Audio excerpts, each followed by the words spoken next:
Assalamualaikum warahmatullahi wabarakatuh.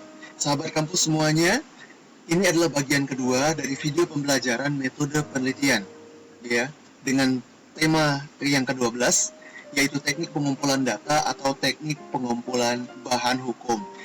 Jika bagian yang pertama lebih banyak membahas tentang penelitian kuantitatif, maka kali ini akan diuraikan tentang penelitian kualitatif, spesifik kepada bagaimana cara mengumpulkan datanya atau instrumen pengumpulan data. Oke, kita langsung saja poin E, sambungan yang video yang bagian pertama. Teknik pengumpulan data atau bahan hukum dalam penelitian kualitatif itu meliputi 3 hal, ya, observasi, wawancara, dan dokumentasi. Berbeda dengan penelitian kuantitatif, penelitian kualitatif memiliki sifat yang lebih fleksibel. Artinya, seorang peneliti bisa saja mulai mengumpulkan keterangan, data atau bahan hukumnya di lapangan lebih dulu, lalu baru menyusun proposal penelitian. Bahkan, setelah menganalisis keterangan yang diperoleh di lapangan, seorang peneliti kualitatif dapat kembali memutuskan untuk balik ke lapangan. Tujuannya apa? Mengumpulkan kembali data-data sampai jenuh. Kondisi ini dikenal dengan istilah logic in practice. Pengumpulan keterangan dalam penelitian kualitatif dapat dilakukan dengan menggunakan teknik pengamatan atau observasi, bisa juga dengan teknik wawancara atau interview, dan bisa juga menggunakan dokumentasi, ya.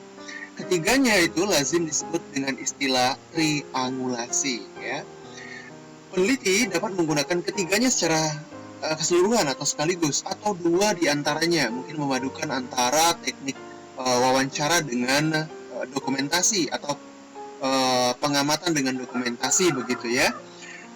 Bahkan hanya satu teknik saja juga bisa dalam penelitian yang misalnya penelitian tentang asas, ya, penelitian tentang undang-undang yang menggunakan satu teknik saja, yaitu teknik dokumentasi saja misalnya gitu. Nah, berikut adalah tahapan-tahapan berkenaan dengan teknik pengumpulan data dalam penelitian kualitatif. Tahapan pertama, kita melakukan persiapan. Ya, persiapan dilakukan. Tahapan persiapan ini seringkali diabaikan.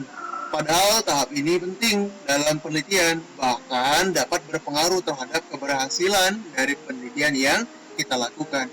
Sekalipun penelitian kualitatif bersifat fleksibel, bukan berarti tidak diperlukan persiapan yang memadai. Penting bagi peneliti untuk melatih kemampuannya, terutama dalam hal mengingat dan menulis dengan cepat, sehingga peneliti perlu membaca beberapa literatur, lalu lebih dahulu mengenal konsepnya, cara dan tips dalam wawancara dan observasi. Peneliti harus bisa mengosongkan pikirannya atas konsepsi awal yang sudah diketahuinya, dan kemudian melakukan focusing dan defocusing. Focusing adalah proses memperhatikan keseluruhan situasi masyarakat dan setting sebelum masuk ke dalam wilayah penelitiannya. Sedangkan defocusing diartikan sebagai tindakan peneliti untuk tidak terlalu fokus pada peran yang dijalaninya sebagai peneliti, gunanya untuk mencegah ketegangan yang terjadi. Persiapan lainnya yang tak kalah penting adalah mental, kesiapan menghadapi gangguan di lapangan, perlunya ketenangan, dan lain sebagainya. Kemudian tahapan yang kedua, yaitu memilih site. Setting atau site sering disalahartikan oleh kebanyakan orang. Site sebenarnya diartikan sebagai konteks tempat terjadinya suatu fenomena atau aktivitas, yang merupakan daerah yang memiliki batas sosial. Site dan masalah penelitian pada dasarnya tidak dapat dipisahkan. Penentuan site yang tepat dapat membantu peneliti untuk mempertajam masalah penelitiannya. Faktor lain yang perlu diperhatikan berkenaan dengan site adalah kekayaan keterangan atau kekayaan bahan hukumnya. Site yang memiliki banyak hubungan moral, keragaman aktivitas, dan kejadian akan menghasilkan keterangan atau fakta-fakta yang kaya dan menarik. Bagi peneliti pemula, sebaiknya site yang dipilih adalah site yang tidak familiar dengan kehidupan sehari-harinya. Sebab site yang familiar, yang dikenal dekat, dikenal akrab, lingkup kehidupan dari peneliti, biasanya akan membuat peneliti terpancing melakukan interpretasi sendiri, dan bias yang terjadi akan semakin besar.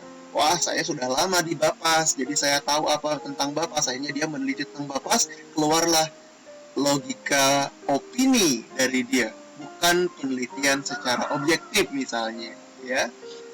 Nah, dalam hal ini, peneliti harus mengandalkan pada keterangan dari interviewee, orang yang kita wawancarai, bukan mengandalkan pengetahuan yang kita sudah miliki sejak awal. Kemudian tahap yang ketiga, masuk ke dalam site. Untuk bisa masuk ke dalam site yang dipilih dan kemudian bisa diterima di dalamnya, seorang peneliti harus menentukan sebuah strategi yang tepat. Negosiasi dengan gatekeepers atau orang yang menjadi pintu gerbang terlaksananya penelitian di site yang ditentukan. Ini gatekeepers ya, orang yang menjadi pintu gerbang terlaksananya penelitian di site yang ditentukan. Tahap yang keempat, mendapatkan akses. Peneliti dapat memanfaatkan gatekeepers untuk mendapatkan akses ke dalam objek yang diteliti. Misalnya gatekeepers ini kita meneliti di sebuah desa, ya kepala desa sebagai gatekeepersnya. Misalnya begitu. Kita meneliti di sebuah instansi, orang yang memegang kekuasaan di instansi itu sebagai pintu gerbang kita untuk mendapatkan akses ke dalam objek yang kita teliti. Nah, selanjutnya, peneliti kualitatif juga akan menghadapi kondisi disclosure, yakni kemampuan memutuskan seberapa jauh dan seberapa lama ia akan terbuka kepada objek penelitian mengenai penelitian yang akan dilakukan ataupun mengenai keberadaannya sebagai seorang peneliti. Keterbukaan peneliti dapat membangun kepercayaan sehingga membuat ia mudah diterima. Namun, peneliti akan kehilangan privasi dan mungkin dapat mengganggu kegiatan penelitian yang sedang dilakukan apabila keterbukaan itu sudah terlalu jauh. Nah, kemudian masuk ke tahap kelima, membangun rapor. Membangun rapor atau membangun hubungan dengan interviewee, orang yang kita wawancarai. Ya. Peneliti dapat membangun rapor dengan menjalin hubungan baik dengan masyarakat yang ditelitinya. Rapor dibangun peneliti dengan membentuk kepribadian dan kepercayaan serta empati. Proses membangun rapor ini memakan waktu yang relatif lama. Baik di dalam masyarakat, baik di dalam sebuah instansi, hubungan baik yang kita buat ya untuk melancarkan proses penelitian kita itu harus terbangun cukup kokoh dan itu membutuhkan waktu yang relatif lama. Kemudian tahap yang keenam, mengumpulkan data atau mengumpulkan bahan hukum. Setelah berhasil membangun raport dengan instansi, dengan masyarakat misalnya ya, maka keterangan-keterangan sudah mulai dapat dikumpulkan. Ada beberapa hal yang perlu diperhatikan dalam tahap ini. Yang pertama, membuat catatan hasil pengamatan berdasarkan observasi yang dilakukan. Yang kedua, membuat catatan atas wawancara yang dilakukan. Yang ketiga, mengumpulkan surat-surat yang berkaitan, termasuk surat-surat pribadi dari subjek penelitian. Yang keempat, membuat dokumentasi berupa gambar. Kemudian merekam berbagai gambar atau suara yang mungkin saja berpengaruh terhadap analisis datanya nanti. Nah, untuk memperoleh informasi yang lengkap, maka seorang peneliti harus mampu mengamati secara detail. Dia harus tahu segala hal yang ada di sekitar subjek penelitiannya, apa yang dilakukan subjek penelitiannya, bagaimana subjek itu berperilaku, dan sebagainya. Nah, ada beberapa catatan yang dapat dibuat oleh peneliti, form atau bentuknya. Yang pertama, jot notes. Catatan yang dibuat secara ringkas saat wawancara berlangsung, yakni kata-kata singkat atau istilah-istilah yang memudahkan peneliti mengingat wawancara. Yang kedua, catatan pengamatan langsung. Catatan yang langsung dibuat peneliti saat ia menyelesaikan wawancara. Ia dapat berubah kronologis, waktu, dan lain sebagainya. Kemudian catatan interpretasi peneliti, yaitu catatan yang berisi tentang interpretasi terhadap jalannya wawancara dan juga berbagai keadaan atau berbagai kejadian selama wawancara berlangsung. Kemudian catatan analitis, catatan yang berisi analisis peneliti mengenai kejadian yang dialami saat wawancara atau saat observasi berlangsung. Kemudian catatan pribadi, yaitu catatan yang berisi tentang kejadian-kejadian personal dan perasaan yang dialami oleh peneliti pada saat wawancara atau pada saat observasi sedang berlangsung. Nah, kesimpulan untuk perkuliahan ke-12, video bagian 1 dan bagian yang kedua adalah: yang pertama, pengumpulan data atau bahan hukum merupakan suatu proses mencari, menemukan, dan menghimpun keterangan-keterangan yang menjadi bahan baku karya tulis di dalam suatu penelitian. Kemudian, penelitian kuantitatif menggunakan teknik wawancara dan survei, kuesioner dalam mengumpulkan data atau bahan hukum. Jadi jenis instrumen penelitian survei atau kuesioner terdiri dari mail and self-administered questionnaire, kemudian telepon interview, dan face-to-face interview. Yang keempat, penelitian kualitatif menggunakan teknik observasi, wawancara mendalam, dan atau studi dokumentasi.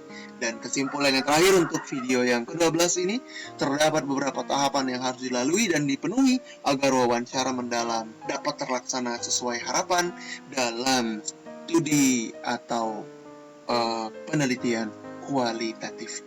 Nah, inilah yang ingin saya bagikan dalam kesempatan ini. Mudah-mudahan apa yang disampaikan bermanfaat untuk kita semua. Mohon maaf atas segala kekurangannya. Sampai ketemu di video berikutnya. Wabillahi taufiq wal hidayah. Assalamualaikum warahmatullahi wabarakatuh.